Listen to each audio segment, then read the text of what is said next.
I discovered the best manga I've ever read. Hell, one of the best stories I've ever read, period, by accident. So I was doing a little research for my own character, Salvador. It's a little robot boy who goes through some stuff. And I was just starting to do the design, and I was looking around for some inspiration.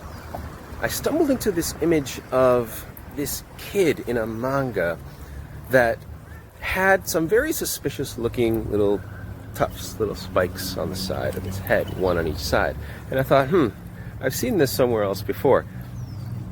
And it didn't look like Astro Boy, but those two spikes were clearly Astro Boy. So I thought for a second, well, maybe this is the original manga that the anime was based on, the anime that I grew up on. But something didn't sit right because it looked way too modern and way too serious. I thought maybe the original manga was a lot darker and it was adapted into a more kid-friendly anime? I didn't know much about Astro Boy's history back then. So I did some digging for about 10 seconds.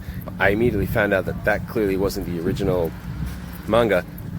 This was the original manga. And what I had stumbled into was the original creation of another mangaka named Naoki Urasawa. And it was a complete reimagining of the original Astro Boy character. And it was an amazing story because he wanted to do this special thing for Astro Boy's original fictional birthday, which was in 2003. So he and two editors got in touch with Tezuka Productions, and they talked to Osamu Tezuka's son, Makoto Tezuka, and originally they politely turned him down because the other anime was in production and they didn't want to make it seem like they were capitalizing on Astro Boy's birthday.